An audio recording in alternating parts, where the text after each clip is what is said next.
to The Challenge Historian, where we dive deep into all things MTV's The Challenge, past, present, or future. If it's happening in the Challenge universe, then we are here to document it. I am your host and dedicated Challenge Historian, Jacob Hollabaugh. Thank you so very much for being here with us today on this wonderful Tuesday. The last, we got 4 left, 3 or 4 more Tuesdays like this, where we look forward to 2 brand new episodes of The Challenge coming in hot over the next 2 days. We're here to preview all of it. We've got Spies, Lies, and Allies, the penultimate episode 17 tomorrow night, Wednesday night, followed pretty much immediately after, hours later, late Wednesday night into Thursday morning, premiering All Stars 2 episode 4 on Paramount Plus. 2 great episodes, both coming this week. Very excited for both. Lots of questions for both. But before we can dive into either one of those, we do have one quick housekeeping note. And that is that video where I pitch my idea for what I think would be one of the greatest challenge seasons ever. You know, the one I've mentioned at least a dozen different times in the last 2 months, that it would be coming out and then it didn't come out, and then it would be coming out and then it didn't come out because I'm as trustworthy as Kyle on a male elimination week. Well, it finally came out. It finally came through. I posted that video over the weekend and then also did kind of a mini version of it on the Instagram page as well. If you have not seen it or checked it out already, go on over to YouTube, search Challenge Historian. You will find it, the greatest challenge season ever, a pitch. That is what it is titled. If you just look up Challenge Historian, you will find it right away. And you will also see a limited version of it on the Instagram page as well. It has been so much fun to hear people's reactions and the ideas for who should be in this fictional cast, who shouldn't be in this fictional cast, what changes people would make, all of that. So go check it out. Let me know your thoughts. You can do so either in the comments on the YouTube page. You can go over to the Instagram page and the post all about it and comment there. Either way you want, send DMs, whatever. I love hearing all the feedback. And also got to give a quick shout out to, we're going to talk later in this podcast about some folks in the challenge community, former, current cast members that aren't maybe always seem the most inviting to each other or to themselves. But I've got to say, and I should say it every week, the challenge community as a whole and all the cast members from way back when, recently, now, anyone that's ever been on the show, super duper inviting and nice to folks like myself that just love the show and talk about it and write about it and have Instagram pages about it, whatever. Many of them, reposting it, DMing me about it, saying thanks for including me in this, all kinds of things. So shout out to all those wonderful folks who did that. Shout out to you if you checked out the video. If you haven't, go ahead and do that and let me know what you think, if you think it's a good idea or not. With that, then, out of the way, that's the only housekeeping. Nope, yep, that's the only one. We've got a tidy house. So we can continue. Let's turn our attention to these 2 seasons of The Challenge today. We're going to do a brief discussion of the between time from last week's episode to now, some of the news floating around in the Challenge universe, and then we will do our review and preview of both Spies, Lies, and Allies, followed by All Stars 2. If by chance you are only watching one of those 2 seasons, that's certainly a possibility, but first off, how dare you? But second, I get it. And if you are someone who's like, I'm watching SLNA, I'm not watching All Stars yet, or I'm only watching All Stars, I'm not watching SLA, either way, check out the show notes that wherever you're listening to this, the show notes will list timestamps for when we talk about each of the 2 seasons. So if you're like, hey, I haven't watched All Stars yet, I don't want any spoilers, great. You'll know when to turn the episode off. If you're like, hey, I'm not watching Spies, Lies, and Allies, but I am watching All Stars, great. You'll know how to skip forward to the exact point you want to listen again once we're done with the between times. So use those show notes and those timestamps to your advantage if you are someone who is unfortunately only watching one of these seasons, because both of them are kicking ass right now. So I would be watching both if I was a challenge fan, like I assume you are. That's that. All right, let's go ahead and get right on to it. To the between time we go, and as usual, the challenge universe keeps on churning well outside of the time frames of the actual episodes airing. A lot's going down on the podcast and the social media world, on Aftermath, the whole thing. But even with a lot going on, this week, I will admit, I wasn't quite as plugged in as I normally am every week, so there's a chance I might have missed something here or there. But either way, I have a few less notes about the between time this week than in weeks prior. We'll start, as we almost always do, with the challenge Aftermath, which yet again, we're only doing Aftermath shows, or they are only doing Aftermath shows. I'm unfortunately not involved with them in any way, so I should not say we. They are only doing them after Spies, Lies, and Allies. We will see if they do any sort of version of them for All Stars at any point the rest of the season. We're kind of assuming they won't at this point. But with Aftermath, I actually only have one note, and it's not actually a note of anything that was said or happened in the show itself. The only comment I've really got about the Aftermath episode this week is that it's becoming apparent. I've said a few times throughout this season that this is the first time I've enjoyed really watching the Aftermath shows or any sort of after show. They've done a bunch of different versions of them over the years for challenge shows, and that I thought they've been doing a great job with this one. They're very entertaining. They're worth watching. If you're watching the season, you should definitely be watching the Aftermath show. I still stand by that, but because of that, I've now realized after the last couple weeks of them that as the show's gotten better and better, I think the last few episodes have been pretty much the best of the season. Aftermath, now that it is something I kind of care more about and am more invested in and am enjoying more, it is starting to show the one big problem with it that the show itself has always long had over the years, and that have adjusted, and kind of actually one of the positive changes or kind of calculations I think they've made in the last 10 seasons or so. And that problem is when your cast gets smaller and smaller, that there just becomes kind of a redundancy or a boring nature, for lack of a better word, to what's going on. And with Aftermath now, it's like, it's just every week, it's just Tori, Devin, Nani, and Casey. They've been heavily involved in all of them. They don't have a ton to add necessarily at this point, on episode 16 of Aftermath, let alone episode 16 of the show. And it's a problem the show, long had of, by the time we get to the final, so many people have gone home. There's only so few people left that there's harder to come up with any storylines other than just who's going to win.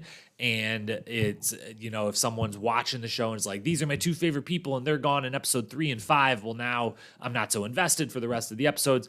And they've changed the format of the final and the format of the end of season format a lot over the years to figure out, how do they get more people to the end? How do they keep as many storylines going, as many people involved right up until the end without it having to just be two teams where, 15 people are in the final and 8 people win. They would kind of try to avoid that, which was kind of the early framework of the show. And I think they found a really good spot in recent years where it's like, all right, 10 is now, we do a final with 10 people one way or another. So we at least have 10 people left for that final episode. And I thought a season like Dirty 30 was one of the best examples of, we also want to find a way to get to that fourth to last, third to last, second to last. How many people can we eliminate right before the final so that we can have 16, 18 people still in the house, still on a majority of the episodes? I thought they've got that a little more dialed in over the years, over the seasons. I like where they're at now of we do finals with 10 people. That's just kind of the standard. That's good. And it just was interesting to kind of watch this whole episode of Aftermath and be like, there was nothing really, it was fine. It was entertaining. I had a good time watching it, but there was no, big tea spilt. There was no big reveal of any kind. There was nothing really all that noteworthy. And most of it was because we've heard these same people for now 3-4 weeks in a row of Aftermath talk about kind of the same things, and there's not a lot left to be said. And so I'm realizing it just has a little bit of that same problem, which I should say again is a good problem that they've got to the place where I'm out here I have to watch Aftermath. I like Aftermath. I want to watch Aftermath. And now it's going to suffer some of the similar problems and ways to work through.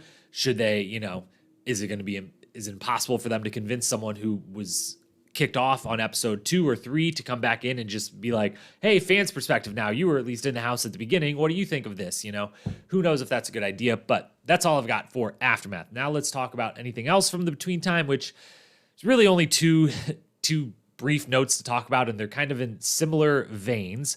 And that is it seems like, especially with All-Stars 2 coming out and then the All-Stars 3 cast being announced, that there's just been the main topic of conversation in the social media world around fans and cast and stan accounts, and everyone over the last month or so has pretty much been is casting discussions of who should be, who shouldn't be, who wants back in, who can't get back in, who fans want to see, this, that, and the other. A bunch of people going at each other, and most notably of all of them, has been, I should say, together, Paulie and Cara Maria, but really Paulie's risen above everyone else as far as it seems like every week we get some clip of him somewhere talking about the challenges casting, and then everyone else in unison kind of responding with "fuck out of here, no one wants you on the show," this, that, and the other. It seems like the consensus certainly by other cast members, and I think he has said multiple times in his videos he's well aware that part of the reason he might not be there is because of other cast members' feelings towards him. But the cast members certainly, shit on it every time one of these videos come out. All the stan accounts, most of the big fan account names out there, kind of like, get this guy out of here, stop talking, stop whining, whatever. And I'm here to say, fuck all of that. Put Paulie back on the show. The show, which we should say one other note from the between time, the ratings for the second time this season have completely and utterly plummeted over the last 2 episodes, which I have said repeatedly are maybe the 2 best episodes of the season. These last 4 to 5 have been where the game's been much more intense, much more interesting, much more suspenseful, a lot of stuff going on. I think it's been great. Not that many people have been watching it. And I think that if you're just going to keep the same group of vets over and over that now are all love each other and kumbaya, it's not going to work. You know what would work? Put Paulie back in. None of them want him there. He's going to walk in day one and be like, none of you want me here. Got it. Everyone hates me. That's fine. Good luck beating me in an elimination. And then if he loses in an elimination, everyone that's watching that doesn't like him can cheer for it. But I see no reason why someone who, if you don't like the guy, you don't want to root for the guy, that's fantastic. As similar to a Fessy argument I've made a few times early in this season, there's something to be said of value in someone to root against. If you don't like them, you got to be able to objectively say, are they good or bad television? And just quick off the top of my head, could I interest you in someone who's willing, after they lose an elimination, to just make up a cheating scandal and piss off one of the most aggressive dudes in the house, as he did with Brad and Brittany back on Vendettas? That was fantastic. I would take something like that. Can I interest you in dominating a season, 100% physically, being clearly far and away not only the best duo there, team, but then probably the best individual male on an entire season, and then on the last challenge before the final in a purge type situation, somehow out of nowhere, just completely dropping the ball and getting eliminated? That was fantastically entertaining. There's a long list. I clearly, obviously, like Paulie on this show. I, as many did, got a little tired of the Paulie, Cara, Kyle, edit that was going on, but I blame that a lot more on the editing and pushing that way too far than I actually did on the 3 people involved themselves. But either way, if the entire cast is in consensus is like, don't bring this guy back, he sucks, we don't like him, that's exactly when you should bring him back. We need a little more storylines of people that don't like each other coming back into the season. So bring him back. And the other person to bring back, the other one that's been out there, not making as big of waves, going about it a little more cordially and a little more just, I'm only talking about me, I'm not shitting on someone else that's in the cast, is Theo. Theo Campbell has been out on a tweet storm for a couple days now in a row of he wants back in. And I say, let the man back in. His arguments, one was the first one, which is hilarious. He said, the first time I came into the show was off the back of partying and girls and just, treating my body like shit for multiple years. And I still kicked everyone's ass until that freaking math problem that lost me from going from first place to second place. And now, if you don't follow Theo, personal trainer, as a lot of them are, but the guy was an amazing athlete before. He's pretty freaking jacked up now. He would be a big old problem if he walked back in this house physically and competitively. And I'm here for it. Go check out his tweets. They've been very, very funny. He's now come out full force and said, you don't even have to pay me because I'm just going to win the money anyway. So don't have to pay me to appear. Just let me get a chance to win the money. Bring Theo back. Bring Paulie back. And, other thoughts on casting, you can go check out that YouTube video I've referenced a few times, because in it I talk about specifically one of the 3 things I would fix about the show or change about the regular show is how they cast the vets and how specific they need to be in casting them. I think both these 2 people should be back on the show. I'm going to go ahead and say that anyone listening to this probably agrees that Theo should be back and probably very, very vehemently disagrees that Paulie should be back. and I welcome all of your comments on that, but put Paulie back in the house. That is all for the between time. Let's then move into our review and preview. We will first up do Spies, Lies, and Allies, and then we will go to All-Stars after that. So again, if you're someone who's only watching one or the other, check those timestamps in the show notes, and you will get to the exact right place to listen to the show you want. If you're watching both of them, good on you, because they're both very, very entertaining, very, very good. So just keep listening, and we're going to go through them both. Spies, Lies, and Allies. First up, quick review and then preview. We're on the penultimate episode 17 out of 18. We've got one left, so let's quickly review what happened back on episode 16 before we talk about what we're thinking might happen on tomorrow night's episode. So here we go, our 90-second or less review of episode 16, Spies, Lies, and Allies. 3, 2, 1, and we're off. CT doesn't trust Kyle or want him on the team, and there's some Emmanuel Kyle foreshadowing that goes down. The cast gets a big old boat day, courtesy of TJ, and it's kind of uneventful. Everyone wants everyone to apologize, and no one apologizes. Then $1 Million Heist, a daily challenge where Emerald eventually beats Ruby by mere seconds. Ruby almost pulls off that win, but in the end, Emerald becomes the agency once again. Then the whole house throws a birthday party for Kyle, which is very nice, but somehow Kyle's best friend, Devin, doesn't know that Kyle is British, not Scottish. So they all wear kilts, they make it Scottish themed, and no one is Scottish. Big T then makes it known she wants to go into elimination, and after considering Tori instead, Emerald decides not to make waves and give Big T her wish and sends her in. She then calls out Emmy. They play License to Chill, a massive puzzle they have to put together with interruptions by TJ, who makes them swim through an ice bath once in a while just for laughs, I guess.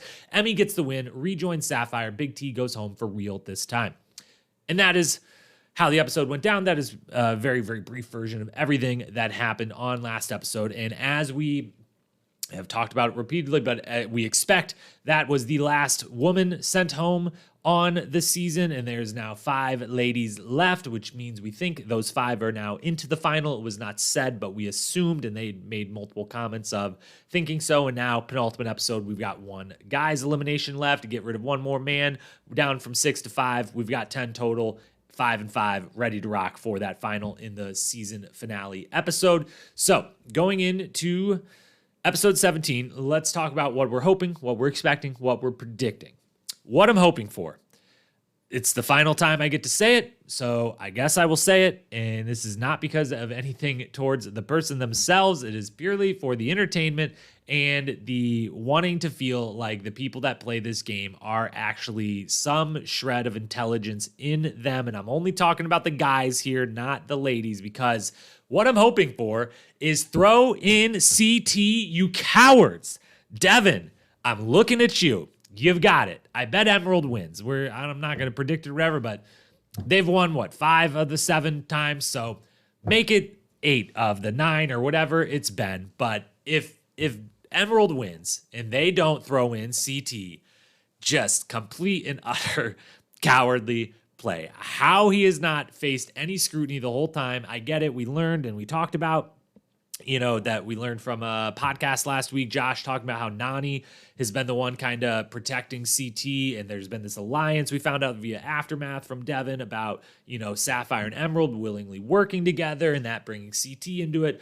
But regardless, he'll probably win the elimination. I get it, but you've got to at least try. You got 1 shot left to try to get him out before the final.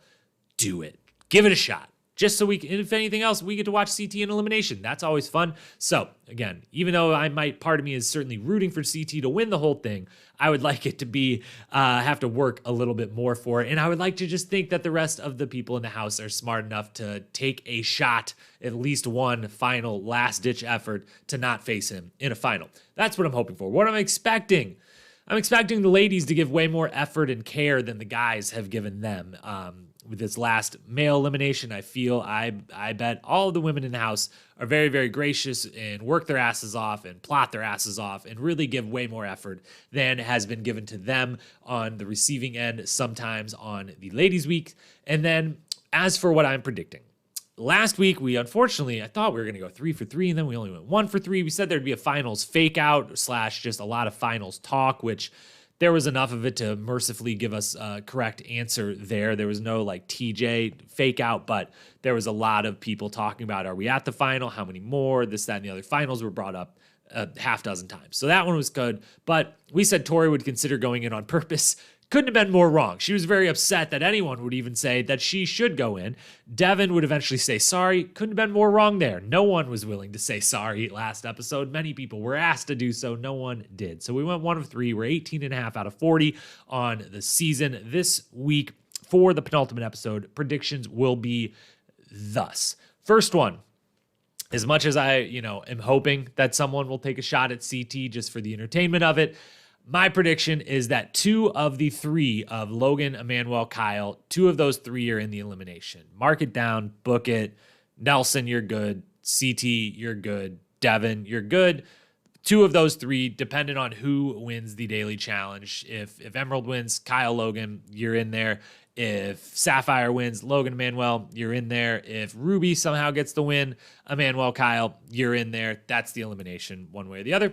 Then CT will be at the center of the deal making. That is prediction number 2. That however this goes down, whether his team's in the driver's seat or not, he will be at the center of the discussions of who should go in and who should be left and who should try to switch teams at the last moment and whatever, anything like that. CT at the center of the deal making. And third and final prediction, and this one I've got to say is more I'm hopeful for than anything, is just I've already done bad enough on these predictions. I might as well make a really out there one, but I would love more than anything, I want the elimination game to be a version of Not So Fast, which if you don't remember or don't recognize that name, immediately that is where you are tied to a long, 100-foot long rope and have to tangle it around a jungle gym or through a car or through a building or whatever. You got to tangle up a rope, switch places after 20 minutes and detangle the other person's. I freaking love that elimination game. We haven't seen anything of that sort on the season. So I'm predicting that is our final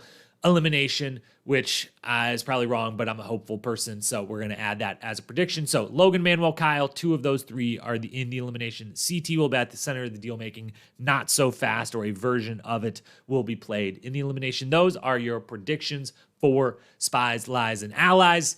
And really hopeful, expecting, predicting a great episode. We've had about 3 in a row now. Again, the very end of the season has, for one of the first times ever, been way better than the rest of the season just because it got more suspenseful, more energetic, more storylines going, all this stuff going into it. I expect that to continue right up to now, right into that final challenge. So that's Spies, Lies, and Allies. Let's now move ourselves over to the All-Stars realm of things and review and preview All-Stars 2. In the OG world of All-Stars 2, we are heading into episode 4, and episode 3 was the first after kind of episode 1 and 2 were a bit of a kind of double episode with the daily challenge and an elimination split up. Episode 3, we got to that regular style format of house time, daily, house time, arena. I expect that to kind of be the pace moving forward. Let's quickly review what happened in episode 3, 90 seconds or less on the clock. Everything that went down, episode 3, All-Stars 2, 3, 2, 1, and we're off. Tina pranked Ryan with some dissolvable shorts, one of the moments of the season already. Ayana and Sophia are buddies. We learned that right before we learned that a braiding session went horribly wrong, and maybe now they're not buddies. A daily challenge happens. It's in 2 teams. They put together 2 giant puzzles with some running, swimming to get the pieces involved. Tina and Darrell step up to lead one team. They get the win and earn safety and decision power, leaving Ryan and Ayana, the losing captains, all out into the arena, but Ayana has a life shield, so she's safe. When her team is told to vote for someone to replace her, she says, no one's voting. I'm picking by myself. Sophia, you're going in, and quote, it's a gift. Back at the house, Sophia doesn't think it's a gift. She's super hurt. A bunch of people are super nervous about going in. Darrell and Tina deliberate, and turns into more Tina just pushing Darrell around and forcing random draws to happen. And eventually, Janae, Jody, MJ, and Kahada are the 4 names on the board, shocking many people in the house, those 4 among them. The house then gives Sophia and Ryan their choices out of those 4, and that would be Kahada and Jody. At the arena, the 4 people in 2 individual matches play tic-tac-toe. Yes, tic-tac-toe, with flaming balls as their pieces. They got to run across the arena to put them in, so some speed is involved. Sophia and Ryan both have one mental lapse that costs them, gets them sent home. Jody and Kahada now hold life shields and remain in the game. So That is what happened, more or less, as quickly as we could really, as much as we could break it down. Now, let's talk about this next episode coming up, episode 4. We're already nearing the midpoint of the season, assuming they're maybe going to only do 10 episodes again. I think that's how many episodes was on All Stars 1, 10. So we're in the thick of things for sure. The game has definitely set in on our contestants, as we expected it would, pretty quickly. Let's talk hoping for, expecting, and predicting. Hoping for more pranks, more parties. Just give us pranks, give us parties. It's already been unbelievable, from the prom in episode 2 to just the opening night party, multiple parties in episode 1 to the dissolvable shorts prank in episode 3. I am hoping and praying that, just based off that conversation we saw from Tina and Katie of like, it's time to do some pranks, that means Tina didn't just come with one prank in her back pocket. She brought a bunch of them. So give us all of them. Don't go home with any extra pranks in your bag, Tina. Get them all out of the way. They're great. So that's what we're hoping for. What we're expecting is a continuation of something we predicted last week that started to more or less come true, but I think is what I'm expecting to happen this week, and that is there to become a bit of a divide in the house based on the teams and how they were chosen at the last challenge. The last one was the two teams. The teams were made very quickly on the fly, and I think that is going to set up the initial kind of divide of the house of one side and the others, and kind of the underdogs and those that feel themselves to be in the best spot. So I think that I'm expecting that divide to begin based on those teams from last challenge. And then what I'm predicting. Last week, we went 1 for 2 again. We're now 2 for 4 on the season. We said 1 or more medical interventions would happen during the daily, and I really felt like, especially at the beginning of that daily challenge, everyone's talking about how hot it is. Everyone's keeled, like bent over on their knees, breathing heavy right away. I'm like, oh, we got this for sure. And then, well, thankfully, we were wrong. We mostly predicted this because we saw a lot of medical interventions on the trailer for this season. We thought this was the episode we were going to see some of those. So got that one wrong. That's good. Everyone's still in fighting shape. The one we got right, we said Brad would be on the winning team, and that team would start to cause a divide in the house. And we're giving ourselves correct because Brad was on the winning team. And again, there was starting to be some allusions to, man, those teams were made really quick. And I think MJ said, I'm standing over here and looking at all the people I thought I was working with over there. So we got enough of that one. Call it correct. 2 for 4 on the season. This week, predictions, 2 of them. One of them, first one, individual challenge. Brad wins on the male side. So both, it's kind of a 2-part prediction, I guess. Predicting it will be an individual challenge, that they will have the first fully individual one of the season, but also that Brad will be the winner on the male side of things in that individual challenge. And then prediction number 2 is that Tina will be targeted, but will not go into the elimination. I think this is the week that everyone else in the house maybe starts saying, we saw a little of it start last week. I think it continues with Jody and maybe some others targeting Tina, but I do not think Tina ends up in the elimination. So I think her name is brought up, but she doesn't go in. Those are 2 predictions. Individual challenge with Brad winning, Tina targeted, but not going into the elimination.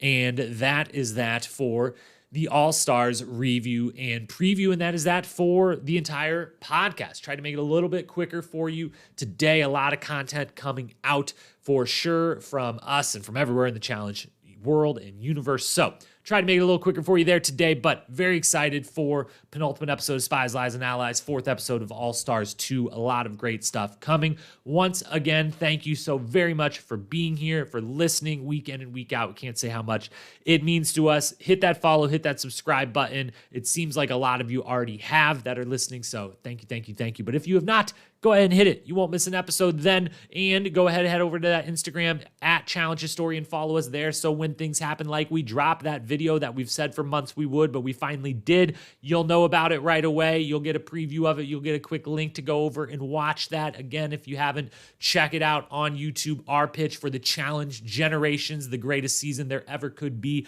of the show. So anywhere you're going, podcast, YouTube, Instagram, anywhere, search Challenge Historian. You will find me and the account there. No problem at all. Thank you so much for being here with us. Hope you're as excited for these 2 episodes this week as I am. I will be back to talk to you late Wednesday night to recap Spies, Lies, and Allies, and then sometime midday Thursday to recap All Stars 2. Until then, Peace.